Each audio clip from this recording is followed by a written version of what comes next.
right, well, it's a minute after, and people may still be streaming in, but maybe we could just start our introduction. This class is on pain. We're really excited about this topic. This is one where the science really, it's one of the big three: pain, depression, and anxiety are some of the most significant and robust effects for mindfulness and yoga practices. So this one, we really feel like, yeah, we can help with this a little bit, and I think we're going to start out talking a little bit about our personal experiences with pain. Anyone want to go first on that? Sure, I can jump in. I can jump in if that's all right. I'll go first. Sure. Yeah. Hi, everyone. I'm Heidi.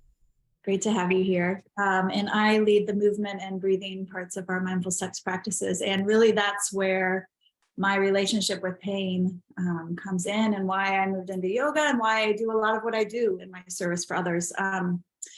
And some of my big landmarks around pain or discomfort. I have 3 amazing daughters, but them getting into this world were met with very, very long labors and a lot of uncomfortable experiences that you might even qualify as pain.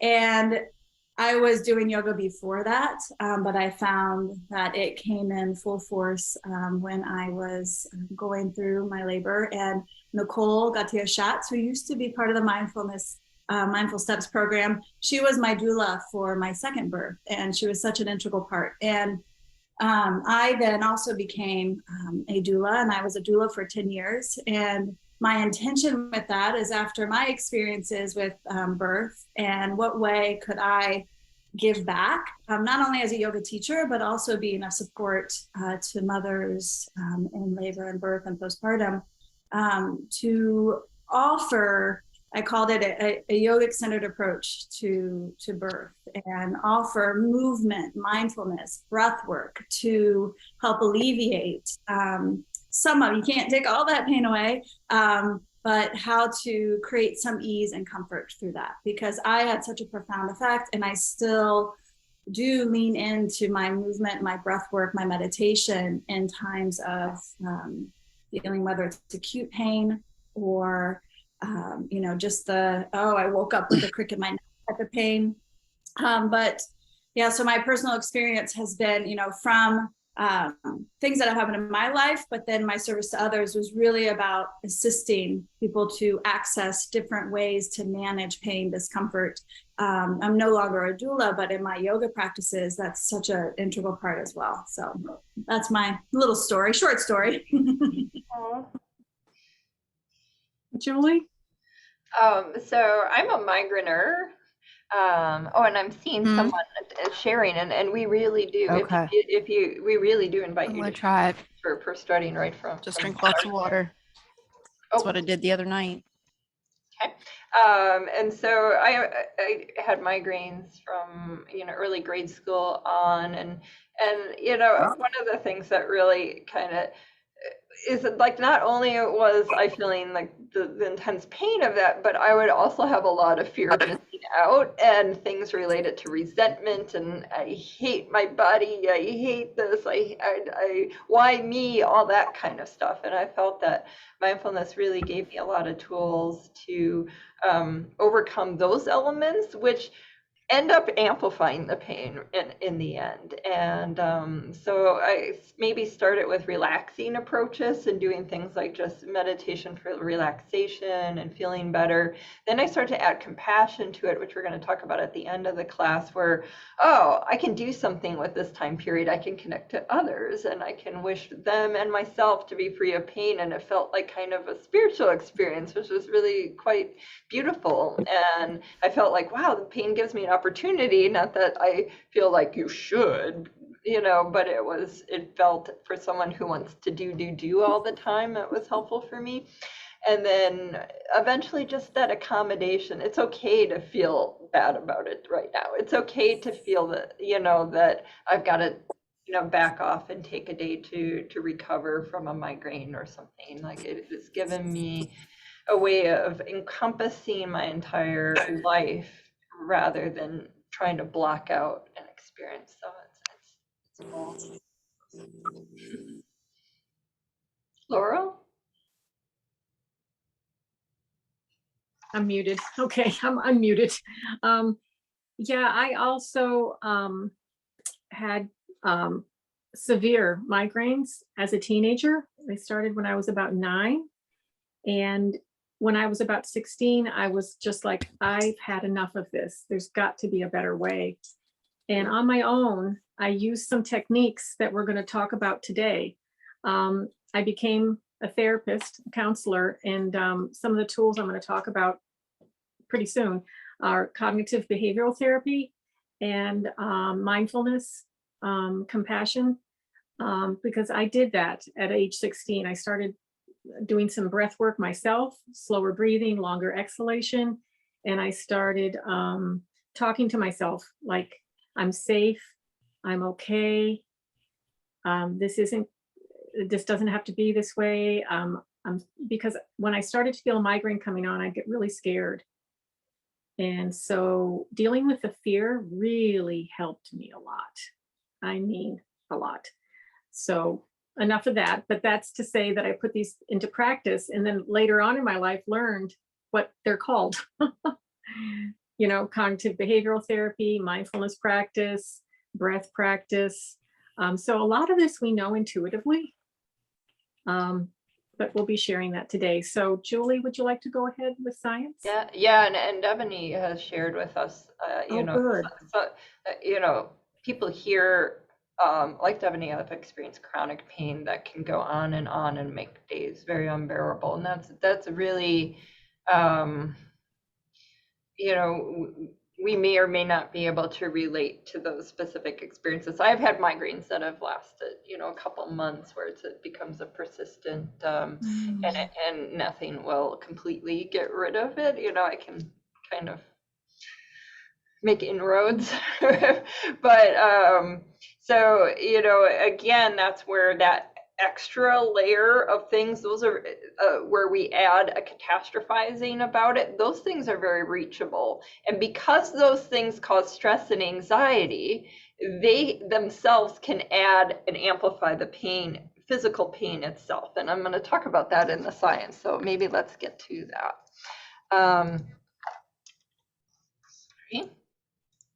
So yes, the topic of pain, mindfulness and yoga can help in probably 2 ways. One is that sort of mind over matter aspect, in that you're working with your mental relation and emotional relationship with pain.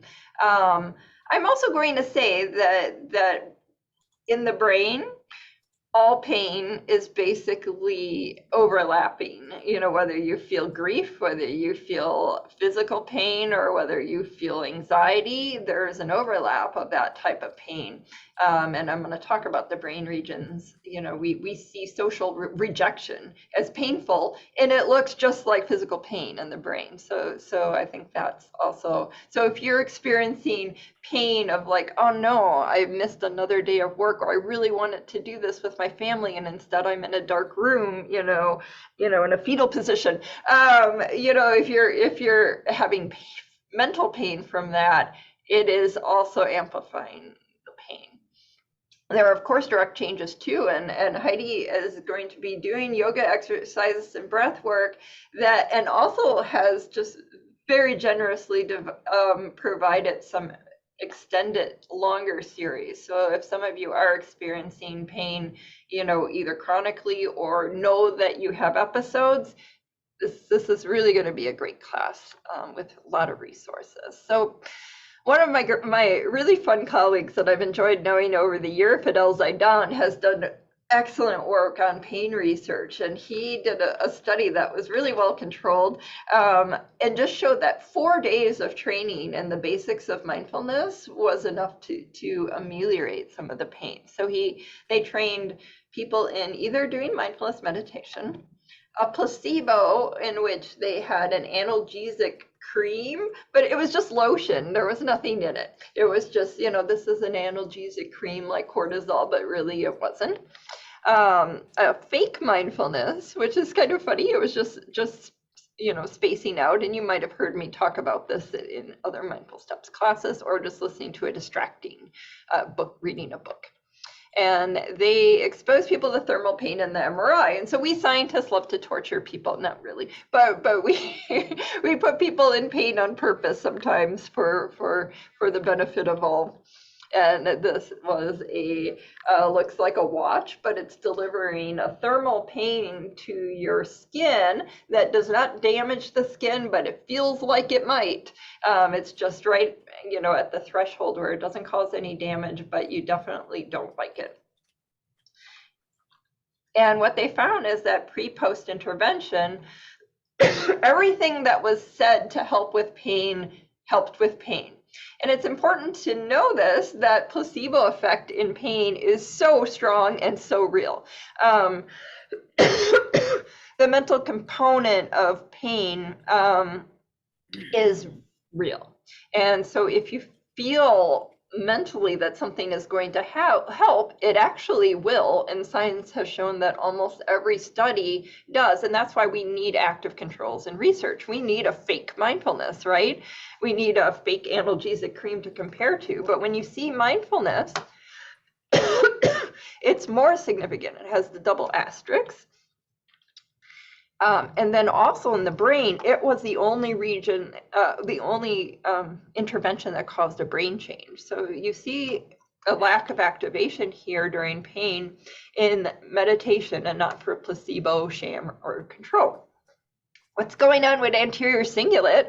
Well, it is how we perceive the internal state of our body. It is the link between our body and mind. And so something about mindfulness changes that relationship with our body, and we're able to have a less intense pain, have a less unpleasant pain. And that's very important. Sorry, my voice, I'm not sure what's going on with it. This just shows that same region, but cut in an up and down slice versus horizontally, that same anterior cingulate. Social distress from social exclusion produces that same painful activation. So physical pain and social pain, the brain is seeing as something is wrong with my body and it hurts. It sees it like that. That's why there's all those songs, right? Those painful love songs and painful grief. Trauma also can be very painful, and Tony King, who has done some research there, has shown that when you add mindfulness on top of therapy, it produces a brain change and faster results, because again, you're more aware of what's going on internally with your mind and body. And his what they proposed in that paper is that it potentially gives you more ability to volitionally switch your attention from that, oh, poor me, I'm in such pain, this is so terrible, why me, this is awful. It helps you to turn that off. And it helps you just more experience it and see, oh, actually, it's not as static as I thought. And actually, when I watch a migraine, even some of the most severe ones, it goes up, it goes down, it's dynamic. And that has been an interesting journey for me. So what about physically? Well, pain, part of the whole physiological process of pain is inflammation. And so what do we often take? Anti-inflammatory, like ibuprofen or naproxen, something like that, aspirin. And so yoga practice, the study looked at, they did blood draws multiple times during the study. And they had and inflammatory, they looked at inflammatory factors that not only are part of what mediates pain itself, but if they're extendedly expressed, they can cause problems with inflammatory diseases like cancer and cardiovascular disease. It can kind of spark irritation that exacerbates these conditions. And what they found is that they had people do yoga or watch a yoga video or just do some kind of movement that wasn't yoga.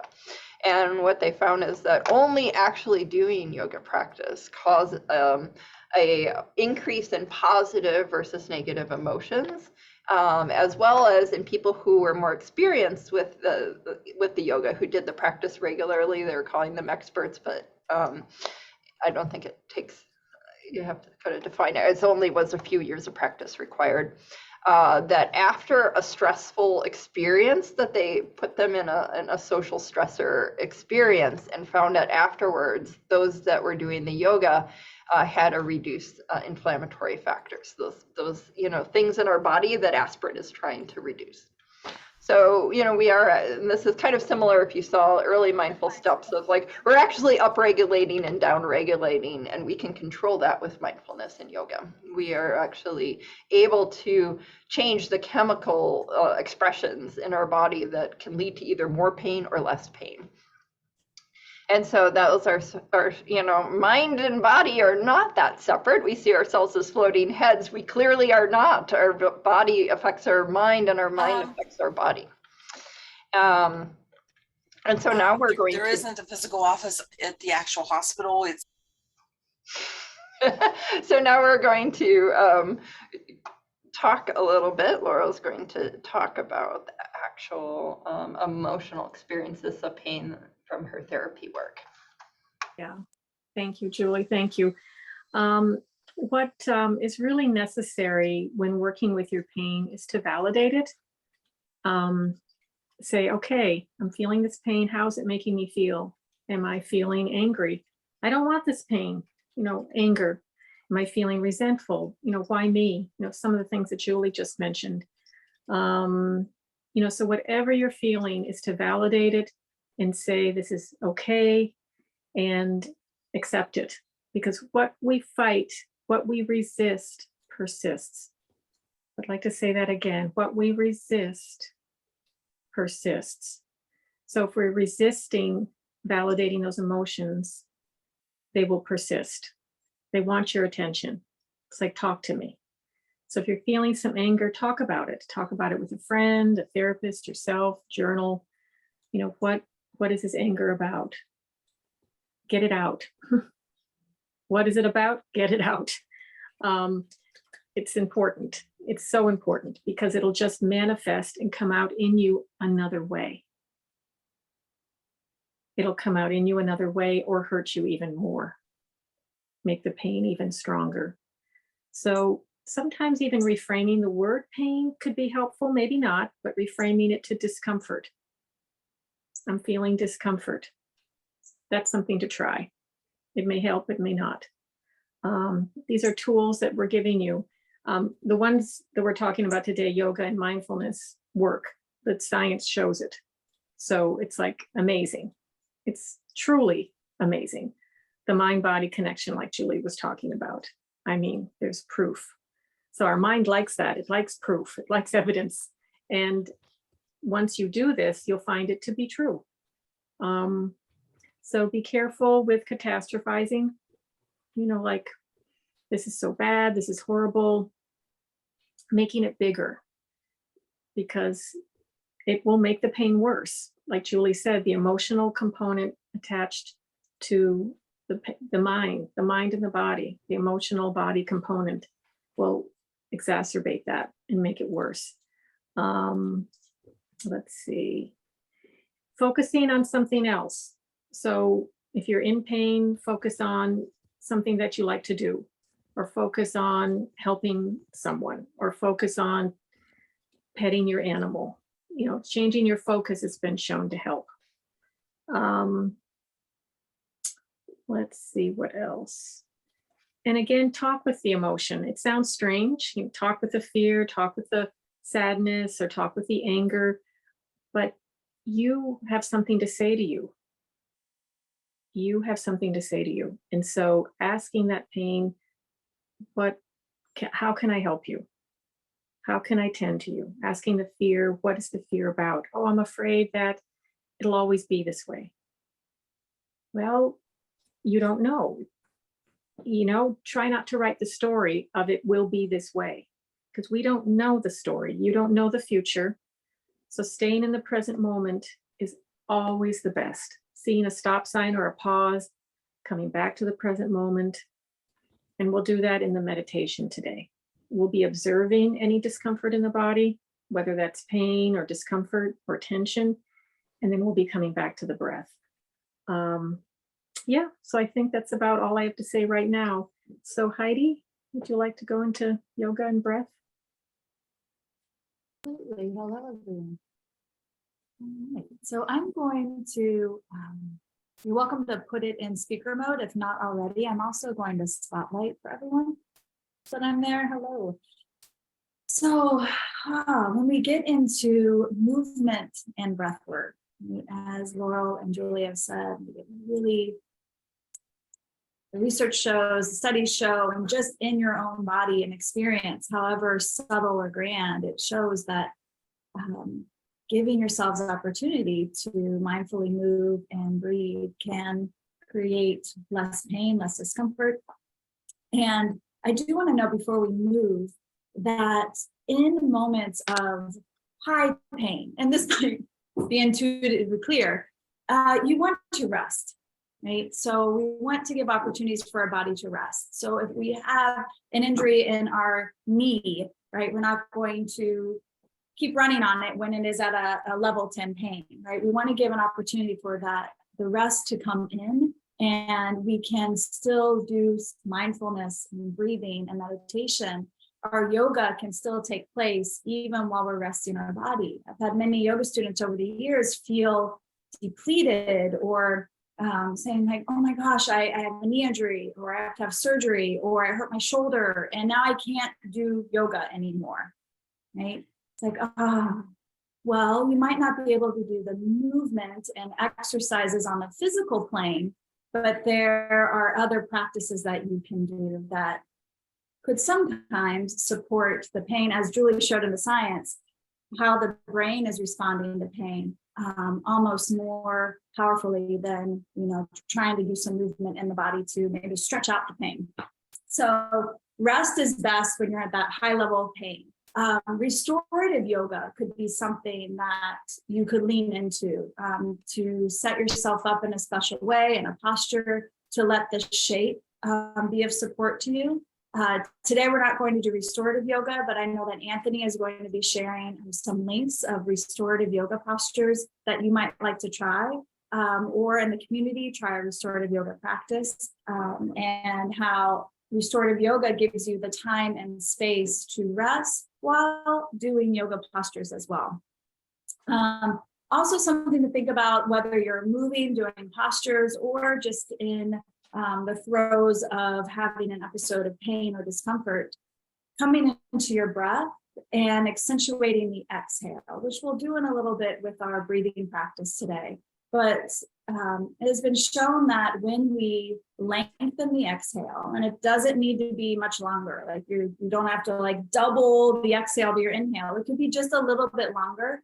But whenever we create a longer exhalation, it does start to talk a little more to our relaxation response, the parasympathetic nervous system, to start the down regulation from that heightened awareness of pain and alert and, oh my gosh, there's something wrong in this moment. So that's another back pocket thing to remember as well. All right, so with all that said, I'm going to offer today a practice where, if you can today, we're going to get up and out of the seat, and it's a pain in the butt sequence. So if you've ever been sitting for a long time, driving for a long time, or even if you are an active person and you run, you hike, you do things, and you just end up with a pain in the butt, maybe it's from sciatica or SI joint inflammation. This little series is something that I use quite often because I do often get a pain in my butt and from my sacrum, my hips, and it's a sequence that I love to do. It's very short, but it gets some mobility gently around the location of discomfort. So a little bit into the lower back, the hips, and down the leg. So we're going to be doing this. If you're available to stand up, you will want a chair. If you have a table or desk nearby, you may also want to have that. So I'm going to move my chair back as you get set up. And so now I gotta plug in because my computer is about to say, hey, response, I'm not plugged in to the energy of electricity. All right, we're good. I'm not gonna go back then. All right, friends. So for this sequence, taking your chair, and if you have a back to your chair, how I'm standing here, you can just have the back of the chair so that one hand can hold it, and then the rest of the chair is facing forward because we'll be stepping on it in just a moment. But to start, take a moment and just land where you are in a standing posture. We call this mountain pose. And a quick check-in to see the landscape of how you feel. You might show up with this exploration like, oh, my body actually feels okay. We don't want to go looking for pain. Or you might notice some area, small or large, that is speaking to you. As Laurel said, pain might come in to speak to you. Or an uncomfortable sensation, maybe in the neck, the shoulder, maybe you feel some of that pain in the butt, around the hips, the lower back, the legs. And just noticing and leaning into what's already occurring. And as we start to transition into moving the body, just giving yourself a little bit of encouragement that as we move, you will listen to sensation of the movements, move in a clean, free range of motion, so that you're taking care of yourself, even if it's just a little movement or big movements, so that as you move, it is supporting you in the moment, rather than creating more intensity around sensations of discomfort. Heidi, I'm just gonna say if you could be a little louder. It's just starting to fade a little bit, because that may be the connection. Oh, okay. Yeah, I'll talk louder. Thank you. Oh, maybe my mic is going bad. I'll talk louder for you all. Thank you, Julie. All right, friends.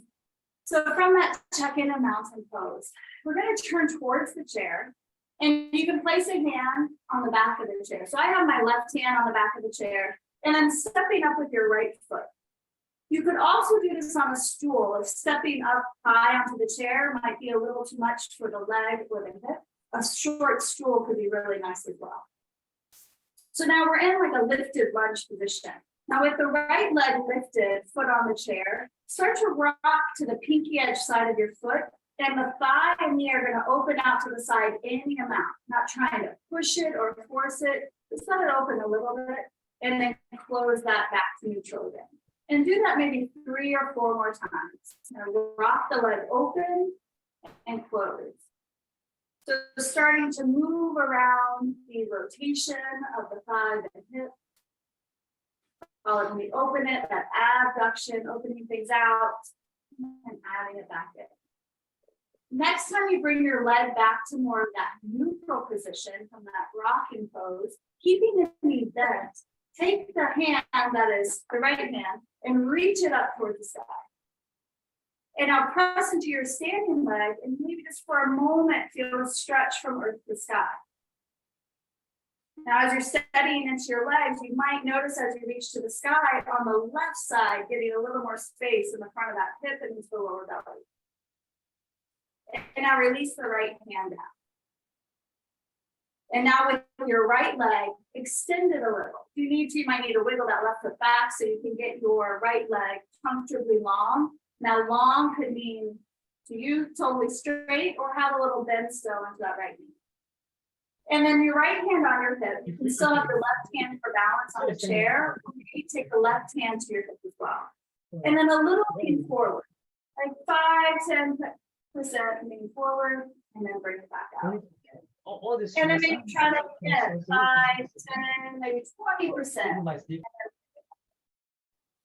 And do like 3 more of these. Lean in, see how it feels, bring it back out. Lean in a little or a lot more, bring it back out. And then one more time, lean in. And bring it back.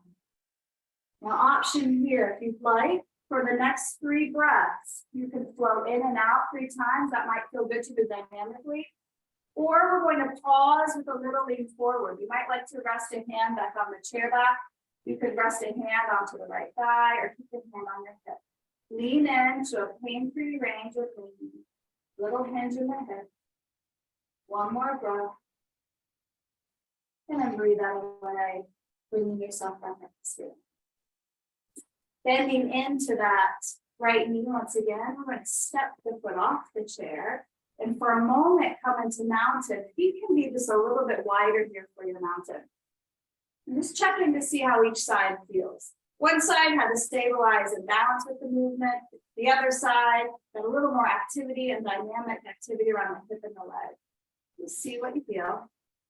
We're going to switch things up. I'm going to change the side. And now bringing your left foot up, or if you need to do the right foot, switch it out. So I'm bringing my left foot up onto the chair, adjusting as needed, standing into my right foot, right leg. Hand is on the back of the chair for balance. And now adding the rocking to the outside edge of your left foot, your left thigh, knee are going to fall open in the amount. Try to push that and then bring it back to close. So moving dynamically, the edges of each side should feel on the softer side. Instead of pushing an edge, I'm kind of drop my thigh towards the floor too much. Okay, maybe one more time, softly open the leg out, and then bring it back to neutral. And now in this standing upright lunge, taking your left arm and give it a reach to the sky. Standing long into your right leg, maybe feel a little more reach getting tall up through the body. And now sensation in that right front hip, lower belly, it might turn on just a little bit. And now letting that be, bringing the hand down. So back into your standing lunge. We're going to wiggle that left foot forward, stretching out through the leg. Both hands on your hips or keep one hand on the chair, and we're going to lean. So there's a lot of different ways you can kind of what we call like floss around the joint and move back and forth, move dynamically. So here we're thinking about, it's like we're kind of flossing around the hamstring, the back of the buttocks, maybe even a little into the lower back and forth, easing some tension out. Now come back to neutral, and again, you're going to decide 3 breaths, flow in and out, if that felt best to you. Or lean in with care, any amount, 5%, 10%, 20%, hold steady, allow the shape to be breathed. Maybe send a little more exhale into the experience. One last breath. And then very gently breathe, let that be coming out of the shape. And then bending the knee once again. I'm going to take the left foot off and check in, see how you're feeling. Check in with both sides, noticing up the back of the legs, around the hips, even the front of the hips. And then as you're ready, you're going to come to take a seat. And as you take a seat, sit comfortably towards the edge of your chair, so not completely far back. And as you sit to the edge of the chair, maybe even see if you can take the feet just a little bit wider and land down into your feet. And now resting your, I'm going to mirror you now, but resting your left hand down on your left leg, take your right arm all the way up. And a slight lean over to your left. And then bringing that back out, bringing the right hand down. And reaching up with your left arm, right hand rests to the leg. And it doesn't need to be big, little range of motion, or it might feel nice to go a little more, but lean to your right. And then bring that back up. And releasing. And now into the shoulders here, just a few rolls as we settle in. And then taking a roll where you can roll your shoulders and letting them soften down your back. Hands resting to your legs. Checking in here in your seated posture for a moment, allowing the spine to feel comfortably tall. Feeling your feet to the earth. So we created some focus around moving sensation around the lower back, hips, and legs. And now we're going to move into a breathing practice called the humming bee breath or bumblebee breath. And the bumblebee breath creates an audible exhalation, which will naturally lengthen the exhalation. And the audible sound of humming can be very soft, or you might find that you want to pick up the volume for this breathing practice as well.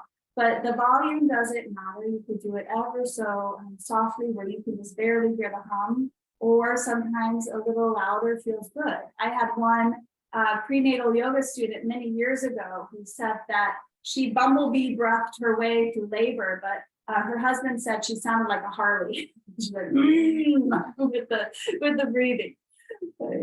So, but the intention of the bumblebee breath, we create a slight gentle humming sound, and it will naturally create a vibration. You'll feel it in the vocal cords, and you might also start to notice that vibration maybe further in the neck, the chest, maybe in the jaw.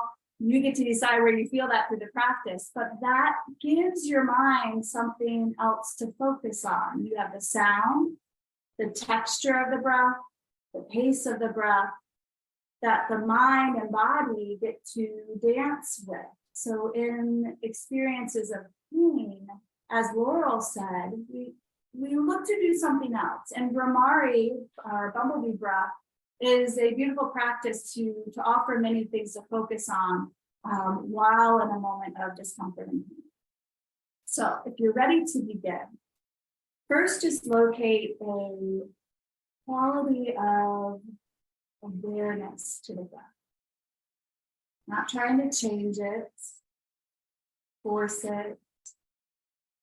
Just a hello. Oh my gosh, I'm breathing here. My body is naturally taking an inhalation and an exhalation.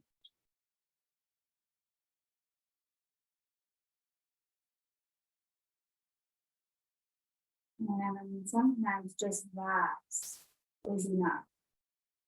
Just be with the breath. So I offer that as an invitation. If bumblebee breath is not for you today, just listen and feel the natural tide of the breath that's already occurred. But if you would like to try bumblebee today, very gently, you'll notice an inhale coming in through the nose.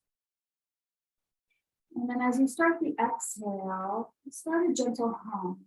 The pitch can be high, medium, low, whatever arises for you. And your body knows best. You'll feel when it's time to inhale.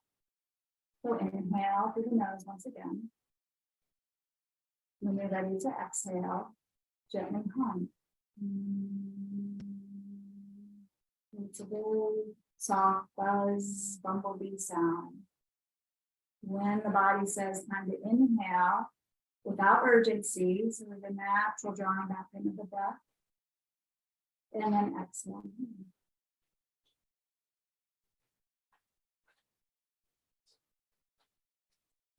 It's very common that through the humming sound and the action of humming, the exhale is longer than the inhale. You might just intuitively sense that for yourself. Riding that breath out, each exhale, gentle hum in any pitch, any volume that to you feels best. Inhale, naturally come in comfortably full. And exhale, hum. If you'd like to stay with it, let's take 3 more rounds.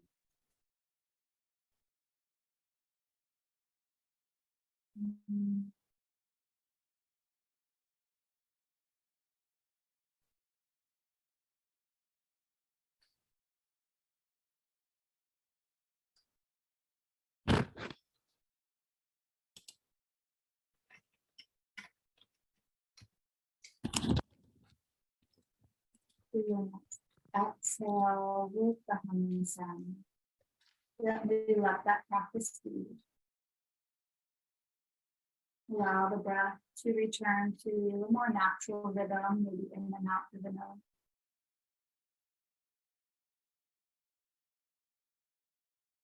Another check-in to see how that practice affected you today. How did it speak to you? Did it create any qualities of soothing or calming in the moment? Or maybe it was completely the opposite, it was completely valid as an actor. But we try things, we lean in to try. And in a moment of pain, know that I have my breath here always. Maybe I'll try this and see if for the next few moments this supports me.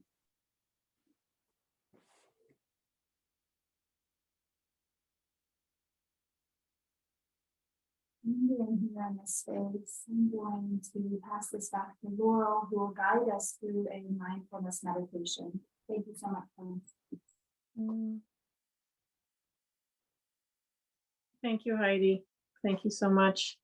In this calm state, we're going to go right into our guided meditation and into our body again. So you can close your eyes if that feels comfortable. Is the volume good of my speech, Julie? Is it loud enough? Yeah, good. Thank you.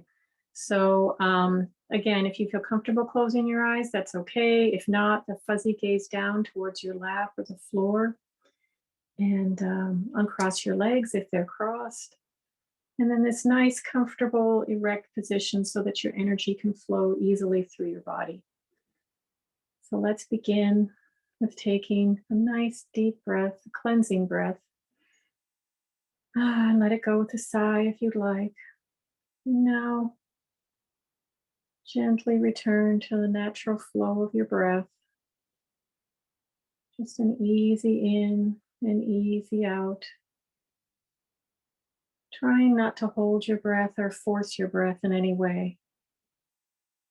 Just allowing it to breathe on its own, freely, gently. Maybe like a feather on a cloud, or the gentle waves on the ocean. Easy in, easy out. No place to go, nothing to do. Just being here present in this moment.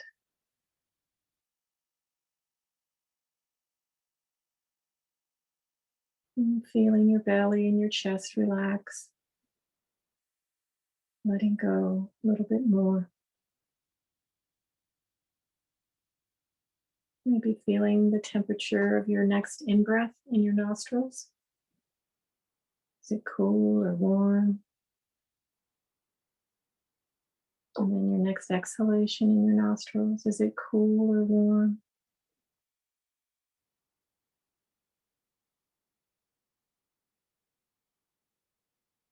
And on your next exhalation, allowing your shoulders and jaw to drop just a little bit more.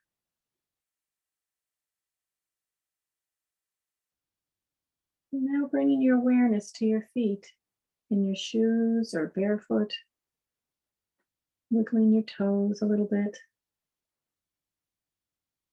And feeling your feet connected to the earth. Almost as though you had roots like a tree, connecting you deep into the earth to feel that strength and stability, groundedness. And now imagining breathing those qualities up your left and your right leg, into your left and right hip. And now feeling the full weight of your body on what you're sitting.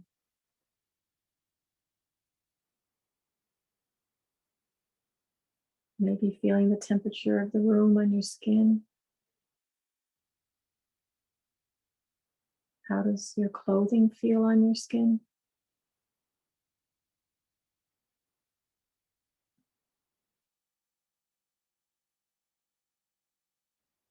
Just noticing what it feels like to be in your body. And whatever that is, however you feel in your body is okay. There's no judgment. We're just observing all of this with curiosity and kindness. The curiosity of a 5-year-old.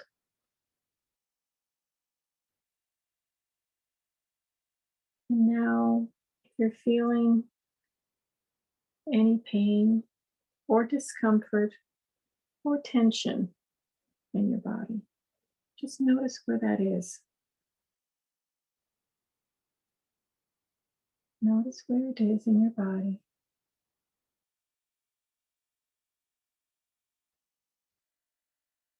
Notice if it moves a little bit.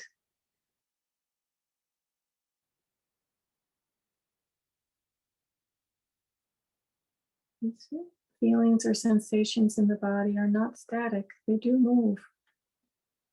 And they might not move right now, but the next time you meditate, you might notice a movement.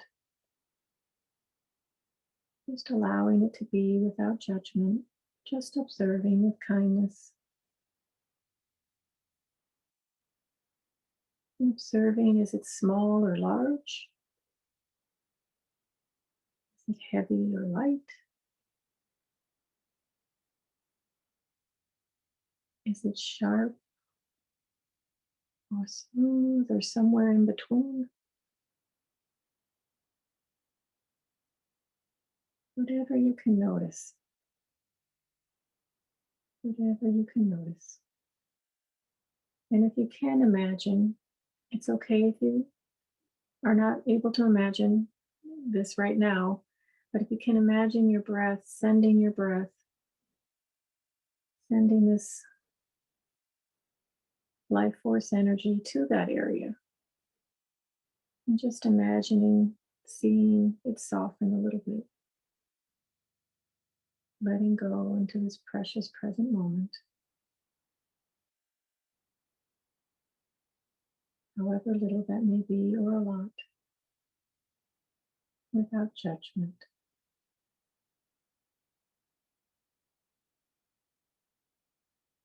And notice the breath in your belly and chest.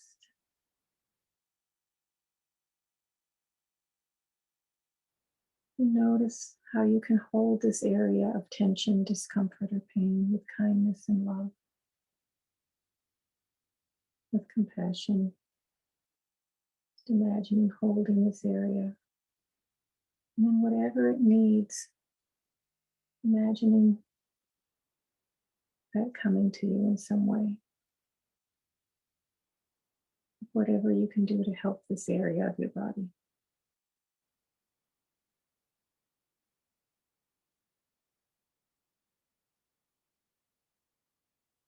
And now bringing your attention again back to your breath, wherever you're feeling that most in your body, and bringing your awareness now back to your room, your feet grounded to the earth. And then in this state that we're in, Julie's going to just glide us into a mindfulness, a compassion meditation. Thank you so much, Laurel and Heidi. And before I do glide into that, I do want to say a few caveats. So you can kind of listen in a relaxed way, because in our culture, we have often been told that we shouldn't feel so bad because someone else has it worse. And that's sometimes an approach that we might have experienced in our life, which might make us feel guilty about feeling bad about our pain, or guilty about feeling bad about our anxiety or depression or whatever grief, anything. And so I want to make sure that in doing the compassion meditation, know that that's not the intention. The intention is to be able to tap into the warm feeling in your heart and feel a sense of belonging and connection, and maybe even kind of an expansion. You know, you're able in this moment to think of, you know, another person who might be in pain, and that makes you feel empowered that, you know, I'm going to use this. Maybe right now I'm pretty much in a ball in my bed, but I'm going to use, you know, the resiliency I gain for this to maybe I can help someone. That can feel very empowering to certain types of people. So from a state of that mindfulness that we have just settled into, we can think about a loved one who may be experiencing pain. In my family, migraines are genetic, so I have a few very close relatives who have a very similar pain as me, and that's very helpful when I do have a migraine to think of somebody else that I care about that has some similar experience. And when I have that person in mind, I also include myself. So I'm not saying, oh, but think of them, right? So I really want to make sure to add that caveat that I am thinking, okay, I'm thinking about my cousin Jackie, and I'm wanting her to be free of that pain, and I want both of us to be free of that pain. And you can also use a prayer if that is more comfortable for you. So picture someone in your mind who you know may be going through pain, maybe something similar to you, or maybe just another close person who has a different, but a pain that's interfering with their life. When you have that person in your mind, imagine sending or wishing or praying for their relief of pain. You want they and yourself to feel alleviation from pain and suffering.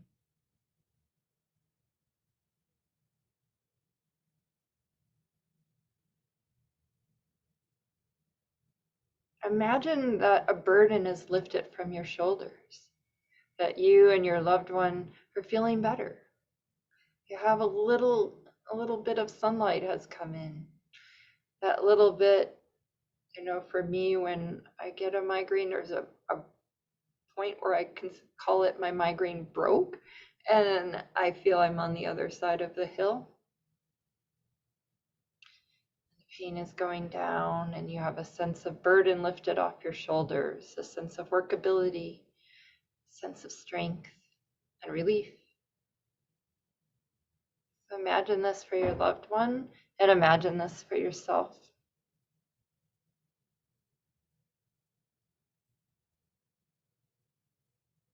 Imagine how you really would feel seeing your loved one alleviated from suffering.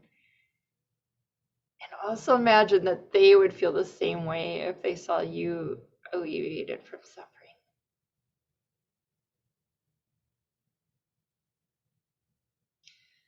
And now root yourself with your feet touching the ground, maybe taking a breath or two. And then spread to include kind of a totality of people who might be feeling pain in the moment. I invite you to do this if it's uncomfortable. You don't have to, you could just listen. But I find in this given moment, I bet there are other people who feel pain like I'm feeling right now. May they be free from pain. May we all be free of pain, or at least have it reduced, workable. And this can produce a warm feeling that has benefits physically and mentally to reduce inflammation,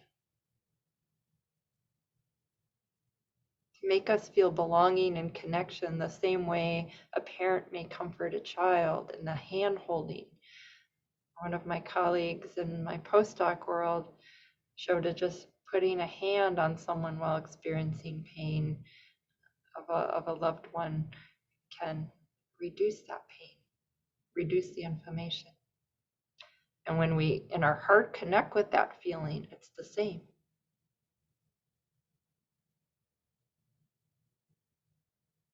And now intensifying as much as we can, but definitely not feeling adversarial towards not being able to do it or feeling like I wasn't really ready to do something like that. It's all okay. Maybe you even got angry. That's okay. Just a gentle, gentle kindness to yourself, accommodating whatever arises.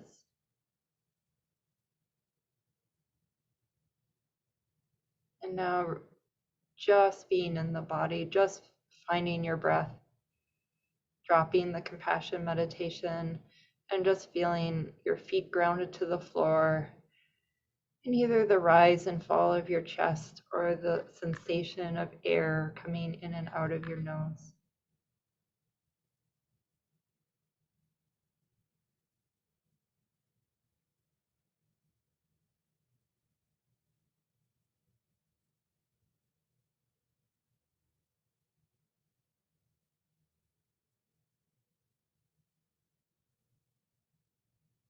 And now taking it back to the room, we can maybe share for a while. If any of you want to either write in the chat or unmute yourself, we could maybe have a discussion.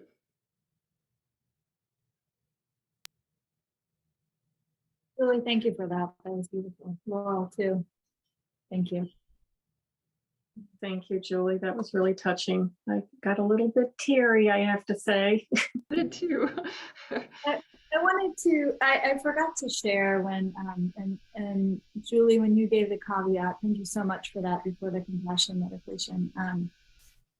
But during movement and breath work and this idea of giving ourselves something to do or something else to do, instead of just like focusing on like pain, pain, pain, oh my gosh, pain, and woe is me, and taking care of ourselves and listening and leaning in and bringing in compassion, and moving or resting or doing the breath. For me, it's not about disassociating with the pain. It's about finding a way to be with the pain together and give space around it. I know sometimes you feel like disassociation. I don't want to, you know, as Laurel said, we're not trying to like push it away and like do something else to like ignore it, but how we can lean into it. And for me, the movement, meditation, breath work, it gives me space. And like I feel it and I know it. Like I feel it, like my headspace, or when I'm in a high levels of pain in my body, whether it's like my hip and that radiating pain, I get a sense of like becoming more peripheral, right? So now there's more space that I can navigate my need with a little more clarity, moment to moment. So I hope you find these practices helpful too, to like in the moment, what's something I can do to just get a little more space around it, even if it's like 1 or 2% space around the pain, whether it's also physical or emotional. Sometimes it's not the hurt shoulder, the migraine, or the hip. It's like the heartache, the grief. And it is the same, you know, it really. Yes, Julie. Pain is pain. Mm-hmm. So, yeah. I'm seeing Lisa has written about breath and meditation helping get through. You know, yeah, exactly. I've had to have MRIs, or I used to do it research-wise, but when you have to endure a procedure, I actually am going to be doing that with my scanner. That's the summer study. People coming in for cancer assessments, being able to, you know, maybe provide a mindfulness for them. Mm-hmm. Mm-hmm. Yeah, and again, no judgment about how you're doing with these tools. You know, just a softness, a kindness, like Julie was saying, that, you know, brought kind of tears to my heart, because it's so tender how we can be with ourselves. Right. And it's practice. Julie? Yeah, knowing that you start where you are, and that if it's just like, no, I am catastrophizing today and that's what I'm doing because I'm mad. I think that, you know, and realizing, you know, this is an experience a lot of people have, you know, and I'm not alone in that. And I'm, you know, it's where I am today. If I can have just a tiny thought of like, may I and I'll be free of suffering, or something that might just make you feel a little bit of, I'm okay, you know, I'm taking myself step by step. Yes, and sometimes when you aren't experiencing pain, then you have this in your back pocket. So that's, Mm-hmm. you know, and stress and pain are very related to each other. Burnout can cause physical pain. Stress releases the inflammatory factors, which any little pain is going to flare up. And unfortunately, Yeah. thanks for mentioning that. Mhm. Oh, I'm sorry about your headache, Debbie. Ugh, I know. Yeah, and then you, I hope it helped. Yeah, definitely. And we have meditations and yoga on our website, and Anthony will send you our website link. And two links that Anthony will send to. There's going to be several resources available, but Julie mentioned it, but I did create 2 short videos. One video is for, if you want to do some movement, it's some specialized yogic exercises for the neck and shoulders and upper back. And then the other one is another focused on the hips and low back region. So they're about 20 minutes that you could do at home. And honestly, Heidi, if I had done the exercises you had done today before this lengthy road trip I took a few weeks ago, it would have spared me a couple weeks of intense pain where I couldn't even walk around the block because I hadn't stretched out my butt. And then it just pulled on my lower back, and when I went into the doctor, it was all related to that area. So thank you. Next time I'm going to watch this little part of the video before I go on my 4th of July exploits. Yeah. And Heidi teaches a wonderful in-person yoga class on Tuesdays at 12 in the Health Science Center, 12:15. 12:15, but it is it's now on summer break, so all classes, and there's yoga and Pilates that we've had in the wellness studio, but those are currently on summer break starting July. Yeah, and July, 2 days away. And I'm just going to comment on Felix's comment about being hard to be kind to oneself. That's why I do start with another person, even, adding a loved one, especially when that loved one would want you to be kind, would want you to be happy, and that can help a little bit get around that. So yeah, we're kind of at the end of our class. So if anyone wants to stay around for a little discussion, you can if you have a specific question. Otherwise, we value your time. So thank you so much. Thank you. Thank you. Hope to see you in July at our next talk. Laurel, could I ask a question real quick? Sure. I didn't want to write this down while I was very much in the mindfulness exercise, but you had said, because I tried to remember it when I came out of the mindfulness, but you said observe everything with curiosity, and I couldn't remember what the other word was that you were using. You're saying don't no judgment, just observe everything with curiosity, and you had another word and I couldn't. Probably, I'm going to guess I said kindness, because I say that a lot. That's exactly what it was. Okay. Curiosity and kindness. I just wanted to have that in my notes, and I had put in a comment saying I can't wait to share these tools with my adult daughter. She has pretty regular migraines, and she's also had some trauma that she's working through, and so this is everything that each one of you said was exactly what I needed, and I mean, I'm getting teary myself here. Oh, Martha. Just knowing, sorry,